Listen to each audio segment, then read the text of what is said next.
अपनी औलाद पर, अपनी बीवी पर, माँ बाप पर खर्च करने के फ़ज़ाइल।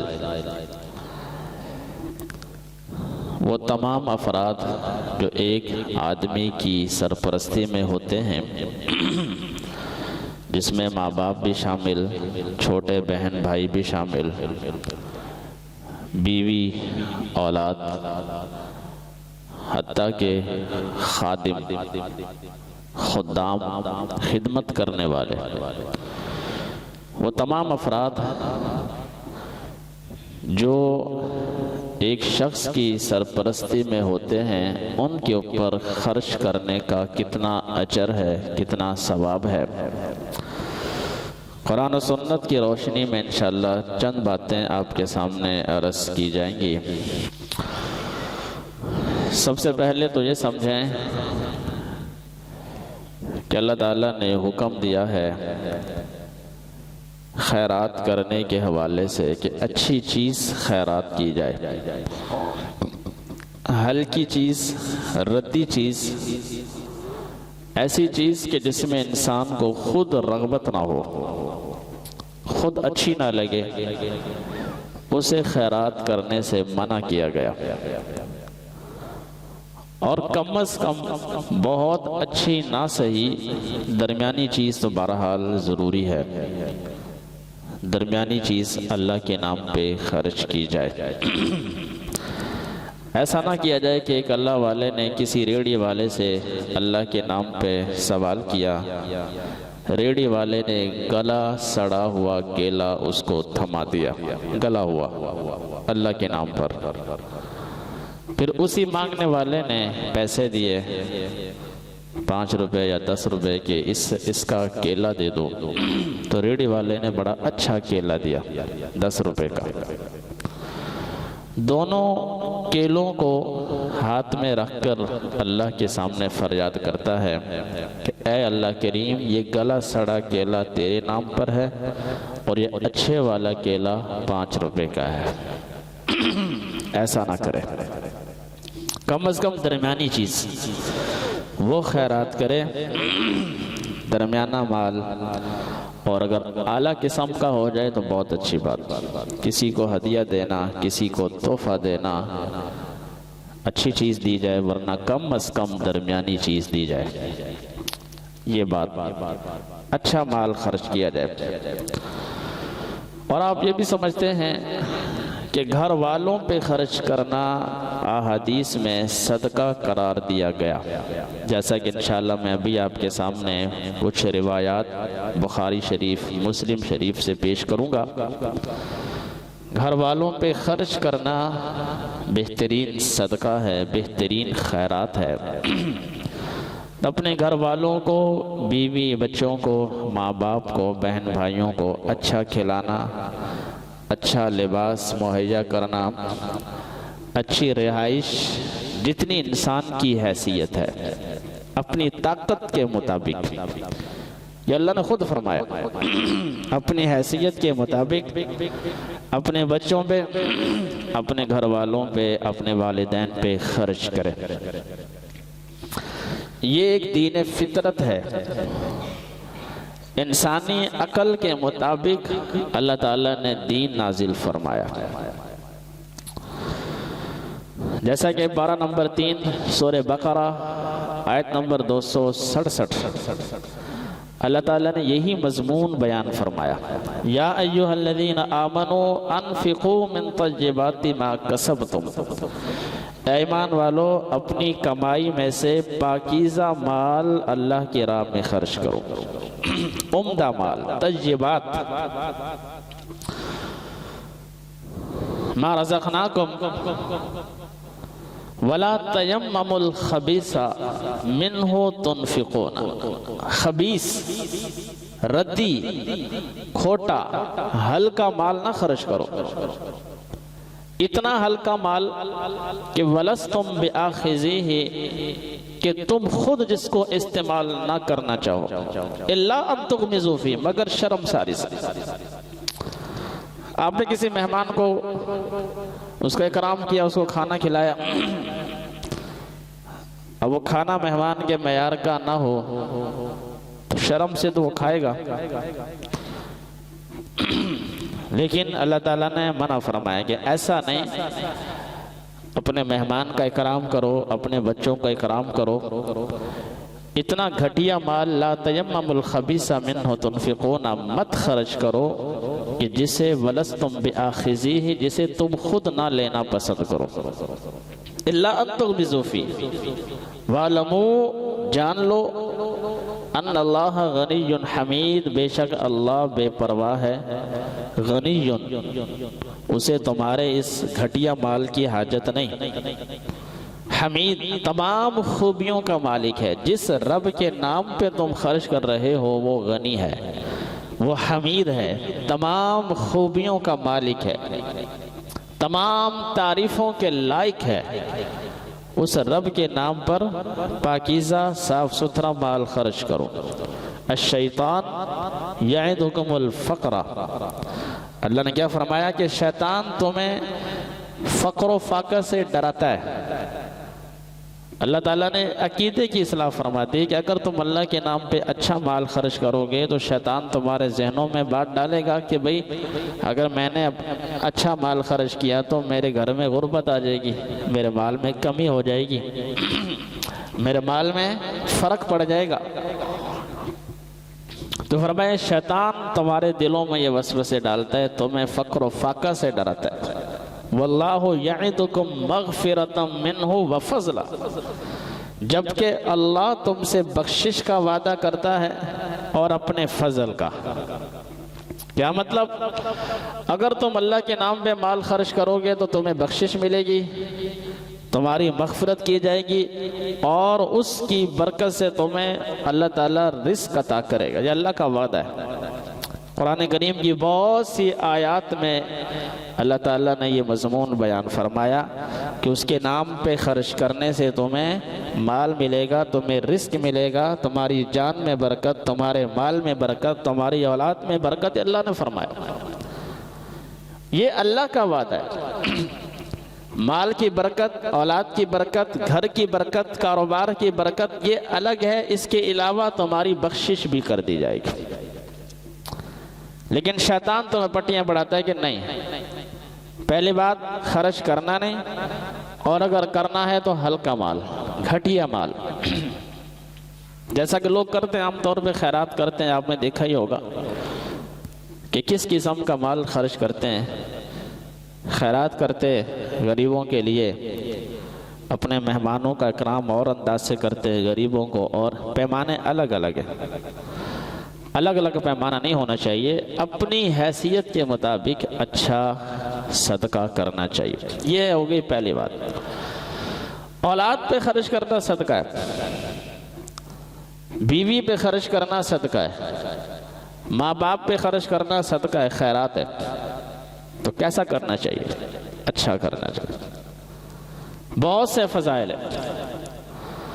अल्लाह ताला ने कुरान मजीद में हुक्म दिया, औलाद पहले, जिनकी सरपरस्ती तुम पे लाजिम है वो पहले, बाद में दूसरे। ये बातें आपके सामने इसलिए अर्ज कर रहा हूं कि बहुत से लोगों ने दीन को मुश्किल अंदाज में पेश कर दिया। उसकी वजाहत इंशाल्लाह मैं भी करूंगा आपके सामने कि अजीब अजीब वाक़यात नकल किए हुए हैं सहाबा इकराम के बारे में, सूफिया इकराम के बारे में, बुजुर्गान दीन के बारे में, अजीब अजीब वाक़यात। कुरान का मिजाज क्या है वो मैं आपको समझा रहा हूँ। कुरान मजीद ने क्या फरमाया? लियुनफिक, सूरह तलाक, लियुनफिक ज़ू साअतिन मिन साअतिही, कि साहिब हैसियत अपनी हैसियत के मुताबिक औलाद पे खर्च करे। वमन क़ुदिरा अलैहि रिज़्क़ुहु, अल्लाह ने जिसका रिस्क तंग कर दिया है वो उसी के हिसाब से खर्च करे। यहाँ अल्लाह ने क्या फरमाया कि जिसका रिस्क तकदीर की तरफ से तंग कर दिया गया। तो ये तो बात अलग है, एक बंदा बेचारा उसकी हैसियत नहीं है, गरीब है, आमदनी नहीं, रोजगार नहीं, मुलाजमत नहीं, या मुलाजमत है तनख्वाह थोड़ी है, ये तो बात अलग है। लेकिन जानबूझकर अल्लाह ने ये नहीं फरमाया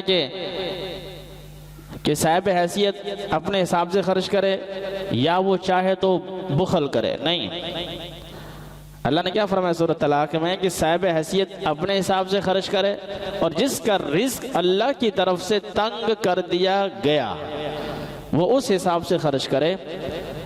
और आगे अल्लाह ने वादा फरमाया कि अल्लाह ताला इंशाअल्लाह वक्त आएगा कि उस तंग दस्ती को दूर फरमा देगा। ये एक अलग बात है। जानबूझकर तंगी देना ये कुरान सुन्नत का मिजाज नहीं है।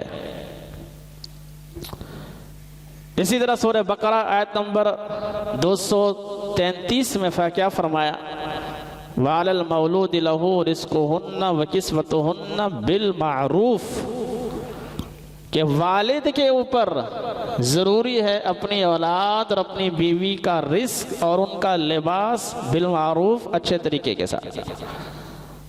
क्या फरमाया? बिल मारूफ, अच्छे तरीके के साथ, अहसन अंदाज के साथ। ये नहीं फरमाया कि तंगी के साथ, अच्छे अंदाज के साथ।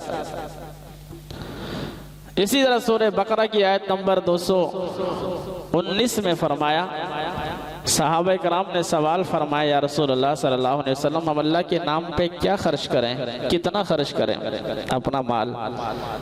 तो अल्लाह ने जवाब दिया, कुलिल अफ़वा, अपने बीवी बच्चों से वालिदैन पर खर्च करने के बाद जो बच जाए उसमें से खर्च करना है।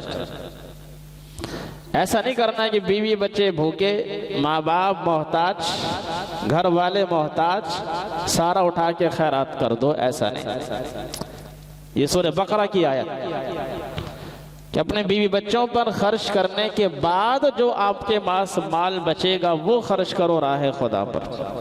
कुलिल अफ़वा कज़ालिक युबय्यिनुल्लाहु लकुम आयातिही, लोगो ये अल्लाह की आयात हैं, अल्लाह तुम्हारे सामने बयान कर रहा है ताकि तुम गौर व फिक्र करो दुनिया में भी और आखिरत में भी। ये कुरान का मिजाज है अपने बीवी बच्चों पे खर्च करने के हवाले से कि उनके ऊपर फराख दिली से खर्च करना है, तंग दिली से खर्च नहीं करना, उनको तंगी नहीं देनी।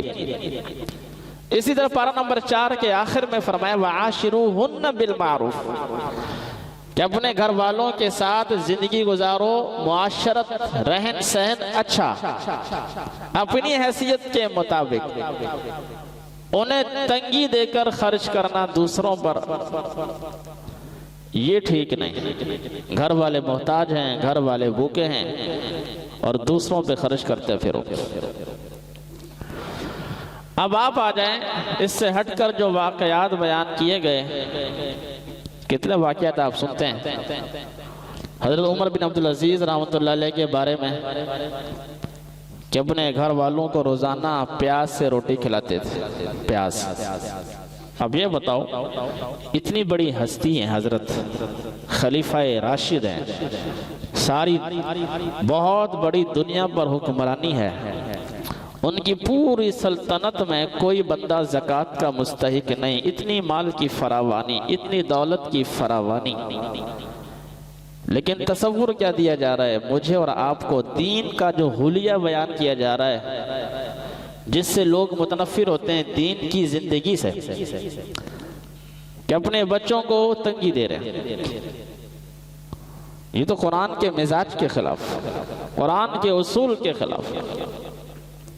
अब मोटी सी बात है मेरे भाइयों कि इतने बड़े शख्स के बारे में हम ऐसी बात जो मंसूब है कुरान के मिजाज के खिलाफ, ज़ाहिर है तारीख़ी रवायत है, कुरान में तो नहीं है, सही हदीस में तो नहीं है, लेकिन लोग जब ये बात बयान होती है, इस तरह की बातें बयान होती हैं, लोग सर धनते हैं, सुभान अल्लाह कहते हैं।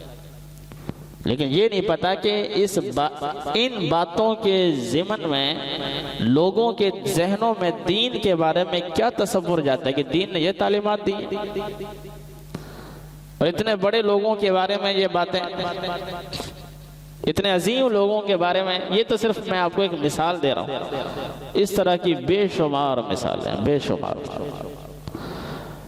हत्ता कि रसूलुल्लाह सल्लल्लाहु अलैहि वसल्लम के बारे में भी बातें कई दिन का फाका, कई दिन घर में खाने को नहीं होता था। आपने बातें सुनी हुई हैं। देखें मेरे भाइयों, क्या पैगंबर कुरान के खिलाफ चल सकता है?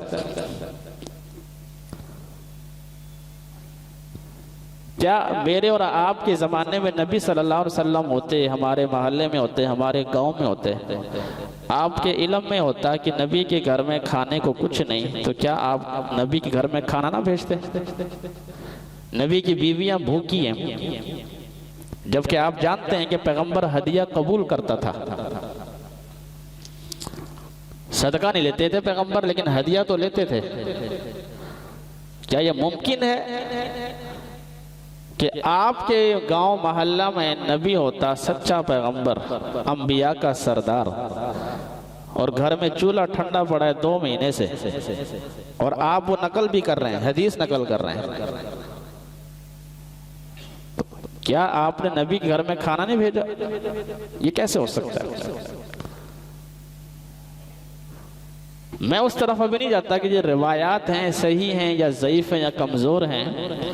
सही रिवायत भी अगर कुरान के खिलाफ से छोड़ दिया जाता है, मुस्तनद रिवायत भी हो लेकिन कुरान के मिजाज के खिलाफ है, उसे छोड़ दिया जाता है, ये कहकर कि रिवायत करने वाले ने शायद मुबालगे से काम लिया है।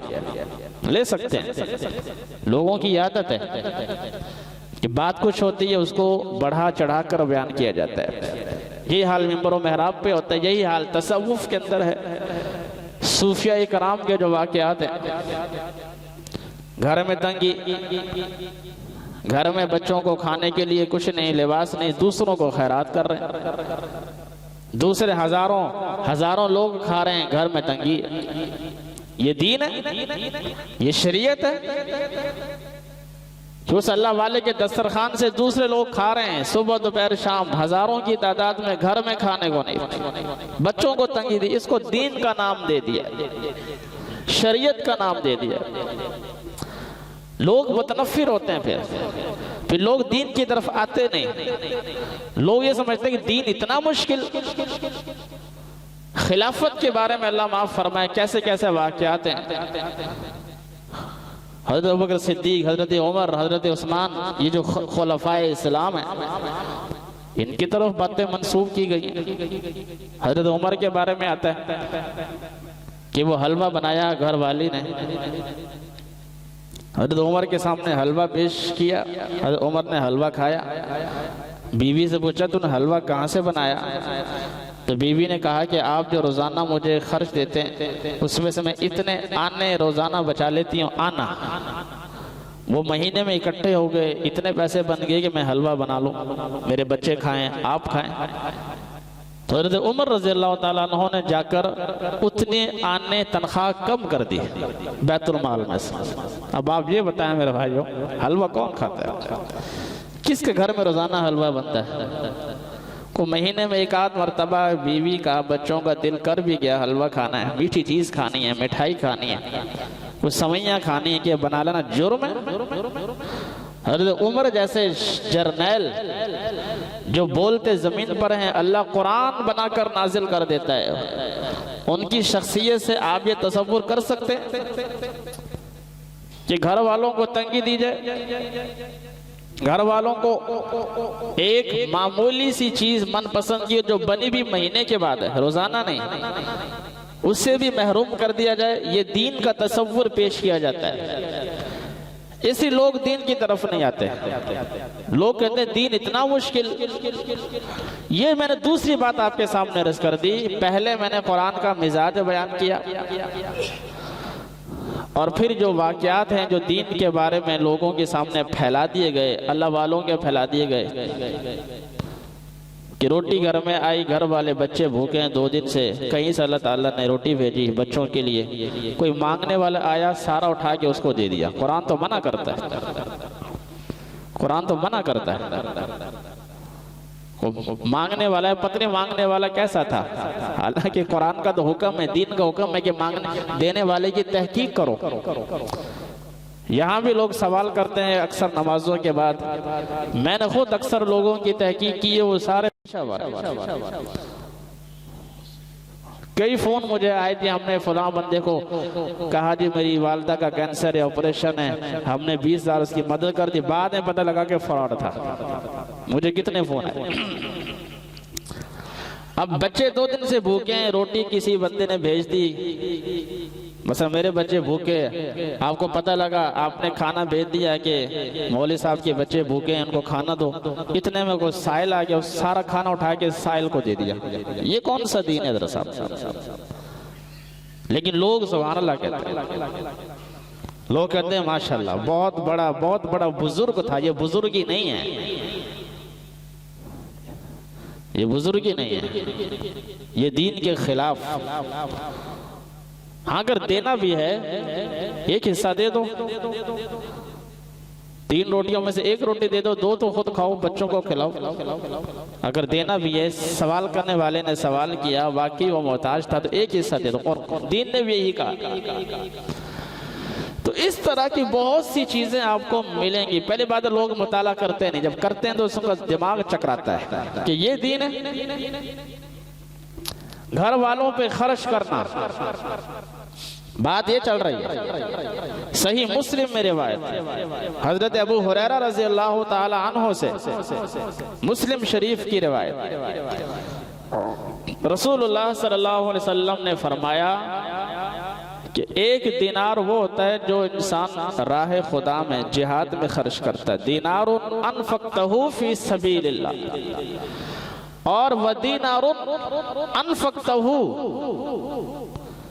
1 दीनार वो है फी रक़बतिन, जो किसी गुलाम को आज़ाद करवाने के लिए खर्च किया जाता है। कोई बंदा गुलाम है या कोई मकरूज है, उसके लिए खर्च किया जाता है। वह दीनारुन तसद्दक़त बिही अला मिस्कीन, और 1 माल 1 रुपया वो है जो आप किसी मिस्कीन पर खर्च करते हैं।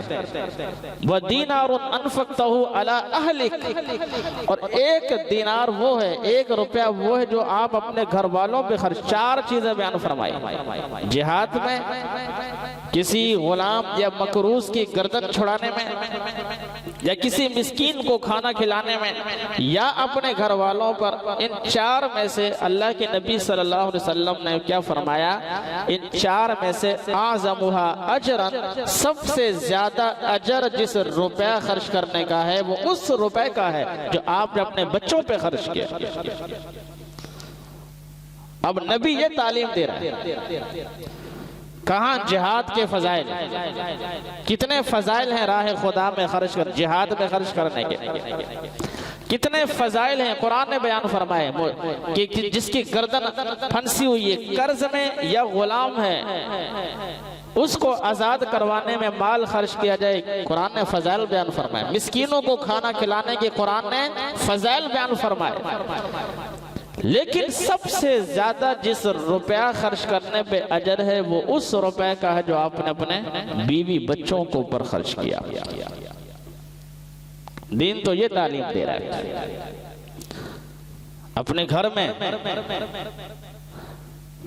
अच्छा घर बना लो तो मुसीबत, कहते हैं दुनियादार है। दीन क्या कहता है? दीन कहता है सफाई ईमान का हिस्सा है। मस्जिद में थोड़ा सा अच्छा काम करवा लो, तो क्या जरूरत, सादा रखो। अच्छा भी सादा रखनी है तो फिर ये छत क्यों डालते हैं? फिर वो छप्पर वाली मस्जिद बनाओ। सादगी की तो फिर इंतहा नहीं है ना। फिर वो खजूरों की शाखों की छत डाल दो, सादगी पे आ जाओ। फिर दीन कहता है सफाई ईमान का हिस्सा है। आपने सफाई की गरज से वॉशरूम में टाइल लगवा ली, क्योंकि टाइलों के बगैर वॉशरूम की सफाई नहीं होती उस अंदाज, तो ये तो ईमान का हिस्सा है। आपने घर में फर्श पर मार्बल लगवा लिया, सफाई, जो सफाई मार्बल की है वो आम फर्श की तो नहीं है। तो दीन तो उसको ईमान का हिस्सा करार दे रहा है। हम लोग क्या कहते हैं कि ये दीन से ये दुनियादार है। दुनियादार मेरे भाइयों, दुनियादार की तारीफ ये नहीं कि जो मालदार हो। दुनियादार की तारीफ ये है जिसके दिल में दुनिया हो, जो दुनिया की वजह से तकब्बुर करे। बदतरीन शख्स वो है जो गरीब है लेकिन तकब्बुर करता है, झोंपड़े में रहता है, तकब्बुर करता है। बनी इसराइल का वाकया कि इसके जिस्म पर सिर्फ लुंगी थी, नाभ से लेकर घुटनों तक, मुतकब्बिर था। मूसा अलैहिस्सलाम से उसने कहा कि अल्लाह से दुआ करे मेरे हालात ठीक हो जाए। अल्लाह ने पैगाम दिया कि उस बंदे से कहो मूसा अलैहिस्सलाम के जरिए से कि भाई शुक्र करे। मूसा अलैहिस्सलाम ने उसे पैगाम दे दिया कि अल्लाह फरमा रहे हैं कि शुक्र करे। आगे से बोलते हैं अल्लाह ने मुझे दिया क्या जो मैं शुक्र करूं। जब ये जुमला उसने बोला, उसके बदन पे जो लुंगी थी नाफ से लेकर घुटनों तक हवा आई, वो भी उड़ी और जमीन में धंसा दिया गया। अब उसके पास लुंगी थी लेकिन मुतकब्बिर था, ये है दुनियादार। अल्लाह ने फौरन सजा दे दी। और उसके मुकाबले में एक और शख्स मूसा अलैहिस्सलाम के पास है कि ए मूसा मेरे पास दौलत बहुत है, खैरात कर करके मैं थक गया, अल्लाह के नाम पे दे दे कर मैं थक गया, लेकिन दौलत एक खर्च करता हूँ 10 और आ जाते हैं। अल्लाह से दुआ फरमाए कि मेरे अलावा किसी और को मेरा रिस्क दे दें। अल्लाह ने जवाब दे कि मूसा मैं ऐसा नहीं कर सकता, क्योंकि वो बंदा शुक्र करता है, शुक्र करता है। शुक्र करने वाले के बारे में मेरा वादा है, ला इन शकरतुम ला अज़ीदन्नकुम, कि जो शुक्र करेगा मैं उसको और अता करूंगा। और अल्लाह अपने वादे की खिलाफ वर्जी नहीं करता, वो शुक्र करता है, तकब्बुर नहीं करता। तो ये चीजें दीन के खिलाफ नहीं, सफाई ईमान का हिस्सा है। तो सबसे अफजल तरीन दिनार कौन सा मेरे भाइयों, जो अपने बच्चों पे खर्च किया जाए। ये कौन फरमा रहे हैं? आप सल्लल्लाहु अलैहि वसल्लम उम्मत को ये तालीम दे रहे हैं। और घर में आप कैसे हो सकते हैं घर में 2-2 महीने चूल्हा ना जले। बल्कि हमने मेरे भाइयों सीरत नबी सल्लल्लाहु अलैहि वसल्लम का गहराई से मुताला नहीं किया। बस वो जो वाक़यात चल रहे हैं मिंबरों महराब पर, जो गैर मुस्तनद बातें बयान होती हैं, सुनी सुनाई बातें हैं, बस जिन पे सुभान अल्लाह ज़्यादा होती है, वो बातें चल रही हैं। आप नबी की सीरत का मुताला करें। कुरान ने कहा है, ये सारी बातें कुरान से अर्ज़ कर रहा हूँ, कि माल गनीमत का 5वां हिस्सा नबी के लिए। और कुरान ने कहा है कि पैगंबर वो 5वां हिस्सा कहाँ खर्च करेगा? अपने बच्चों पे खर्च करेगा। 10वें पारे की पहली आयत सूरह हशर में पहले रुकू में ये आयत है कि माल गनीमत का 5वां हिस्सा किसको? वली रसूल, पैगंबर के पास जाए। और पैगंबर कहाँ खर्च करेगा? अपने बच्चों पर, अपनी बीवियों पर, अपने क़राबतदारों पे खर्च करेगा। ये कुरान कह रहा है कि वो माल जो 5वां हिस्सा माल गनीमत का आएगा, वो कहाँ पे? वो नबी सल्लल्लाहु अलैहि वसल्लम के रिश्तेदारों पे जाएगा, नबी के अज़वाज पे जाएगा। जागीर फदक जो खैबर के जंग ग़ज़वा खैबर के मौके पर आपके हिस्से में आई, बहुत बड़ी जागीर थी, बहुत बड़ी जागीर थी। सालाना लाखों दिरहम दिनार उसकी आमदनी थी, जो नबी सल्लल्लाहु अलैहि वसल्लम के पास आती थी। और आप उसी सालाना आमदनी से अपने बीवियों पर, अपने बच्चों, अपने घर वालों पर, अपनी बेटियों पर, अपने रिश्तेदारों पर, खानदान बनो हाशिम के गरीब लोगों पर खर्च फरमाते थे। हाँ, ये है कि पैगंबर सल्लल्लाहु अलैहि वसल्लम फर्क है, नबी का मयार है, वो जमा नहीं फरमाते। ये एक अलग चीज है। माल जमा करना ना करना ये अलग बहस, ये एक अलग बहस। लेकिन घर वालों को परेशान रखना, तंगी देना, ये दीन का मिजाज है। इसलिए जितनी आपकी हैसियत है उन पे खर्च करें, उनको अच्छा लिबास पहनाएं, अच्छा फल खिलाएं, अच्छा लिबास पहनाएं, अच्छा घर मुहैया करें। सारा का सारा दीन है। अल्लाह अकबर। दीन फितरत है। अफजल तरीन रुपया वो जो आप बच्चों पे खर्च करें। सही बुखारी सही मुस्लिम में एक और रिवायत है, आप अलैहिस्सलाम ने फरमाया कि रोजाना 2 फरिश्ते उतरते हैं। सही बुखारी सही मुस्लिम, 2 फरिश्ते रोजाना उतरते हैं। और एक फरिश्ते की जुबान पर ये कलिमात होते हैं, अल्लाहुम्मा आति मुनफिकन खलफा, ए अल्लाह जो खर्च करे उसे और अता फरमा। तो खर्च करने का पहला जो मसरफ क्या है? घर वाले। पहला मसला, क्योंकि मैंने आपके सामने आयात पेश कर दी है। खर्च करने का पहला मसरफ घर वाले, और हदीस शरीफ में भी है, सही बुखारी मुस्लिम में, वब्दा बिमन तऊल। एक सहाबी ने सवाल फरमाया, या रसूलुल्लाह सल्लल्लाहु अलैहि वसल्लम, मैं अपने माल खर्च करने में इब्तिदा कहां से करूं? आपने फरमाया बिमन तऊल, उन लोगों से जो तेरी सरपरस्ती के अंदर है, उनसे इब्तिदा कर। और पारा नंबर 2 में भी अल्लाह ताला ने यही मजमून बयान फरमाया कि यसअलूनका माज़ा युनफ़िक़ून, ए नबी सल्लल्लाहु अलैहि वसल्लम, ये सहाबा आपसे पूछते हैं कि हम माल कहाँ खर्च करें। उसका जवाब अल्लाह ने दिया है सूरह बकरा में, मा अनफ़क़्तुम मिन खैरिन, जो भी तुम खर्च करो सबसे पहले फलिल वालिदैन, वालिदैन पे खर्च करो, माँ बाप पे खर्च करो, वल अक़रबीन, रिश्तेदारों पे खर्च करो। रिश्तेदारों में सबसे पहला दर्जा माँ बाप का, उसके बाद अपनी बीवी बच्चों का, औलाद का, बहन भाइयों का, फिर चचा हैं, फिर ताए, फिर कजन है, उसके बाद वल यतामा, यतीमों पर जो माशरे में, मोहल्ले में कोई गरीब, कोई यतीम बच्चे, उन पे खर्च करो। वल मसाकीन, फिर मिस्कीनों पे खर्च करो। वब्दा बिमन तऊल, तो फरिश्ते उतरते हैं। एक फरिश्ता क्या कहता है, अल्लाहुम्मा आति मुनफिकन खलफन, ऐ अल्लाह खर्च करने वाले को और अता फरमा। दूसरा फरिश्ता बद्दुआ करता है, अल्लाहुम्मा आति मुमसिकन तलफन, ऐ अल्लाह जो माल खर्च ना करे उसके माल को हलाक फरमा दे, तबाह बर्बाद फरमा दे। हज़रत अनस रज़ियल्लाहु ताला अन्हु से रिवायत है, आप अलैहिस्सलाम ने फरमाया कि इंसान के गुनहगार होने के लिए इतना काफी है कि अपने बच्चों पे माल खर्च ना करे। जो उसकी तरबियत में, माँ बाप उसके अंडर में, या छोटे बहन भाई हैं, वाले साहब फौत हो गए, ये बड़ा है, छोटे बहन भाई उसकी सरपरस्ती में, या कजनों में, भांजों में, भतीजों में, कोई भी, अल्लाह का निजाम है,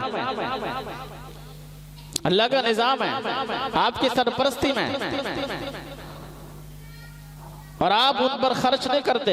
इंसान के गुनहगार होने के लिए इतना ही काफी है, जालिम और फाजिर, फासिक होने के लिए इतना काफी है कि जिनकी सरपरस्ती उसके ऊपर, उन पर खर्च नहीं करता।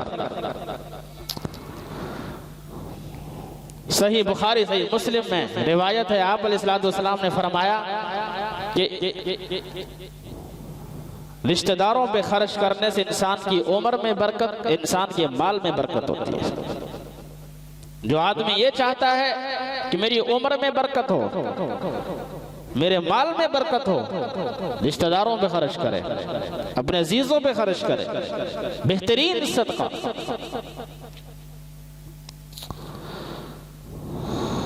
सहाबी रसूल हजरत अबू तलहा अंसारी रजी अल्लाह ताला अन्हु बहुत मालदार थे। मस्जिद नबी सल्लल्लाहु अलैहि वसल्लम के सामने उनका बाग था, खजूरों का बाग था, बड़ा ही शादाब था, उसमें कुआं था, मीठा पानी, हत्ता कि रसूलुल्लाह सल्लल्लाहु अलैहि वसल्लम भी उस बाग में तशरीफ ले जाते। सआदत है उस बाग की, आप उस बाग से खजूरें तनावुल फरमाते, उस बाग के कुएं से पानी पीते। कुरान करीम की आयत नाजिल हुई, पारा नंबर 4 की पहली आयत, लन तनालुल बिर्रा हत्ता तुनफिकू मिम्मा तुहिब्बून, कि उस वक्त तक तुम नेकी तक नहीं पहुंच सकते जब तक तुम अपनी पसंद का माल राह खुदा में खर्च ना कर दो। पहली आयत पारा नंबर 4 कि तुम उस वक्त तक नेकी तक नहीं पहुंच सकते जब तक अपना महबूब माल खर्च ना कर। ये आयत नाजिल हुई, सहाबी रसूल हजरत अबू तलहा हुजूर की खिदमत में हाजिर हुए, या रसूल अल्लाह सल्लल्लाहु अलैहि वसल्लम, मुझे अपना वो खजूरों का बाग सबसे महबूब है, सबसे ज्यादा मोहब्बत मुझे उस बाग से है, मैं वो बाग राह खुदा में खर्च करता हूँ, सदका करता हूँ, आप जहाँ चाहें उसे इस्तेमाल फरमाएं। अल्लाह के नबी सल्लल्लाहु अलैहि वसल्लम बहुत खुश हुए, आपने दुआ दी, खुश हुए, लेकिन क्या फरमाया, अबू तलहा अंसारी उस बाग को ले जाओ, अपने रिश्तेदारों में खर्च करो, क्योंकि तेरे रिश्तेदार गरीब हैं। तेरे चचा के बेटे, हदीस के अल्फाज हैं, बनो अम्मी, तेरे चचा के बेटे मुझे मालूम है मुस्तहिक हैं, मिस्कीन हैं, यतीम हैं, उनको दो,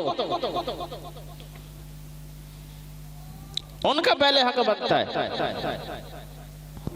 चुनांचे हदीस के अल्फाज फ़क़स्समहा बैना अक़रबैहि व बनी अम्मिही, हज़रत अबू तलहा अंसारी ने वो बाग अपने क़राबतदारों और अपने चचा के बेटों में तकसीम फरमा दिया,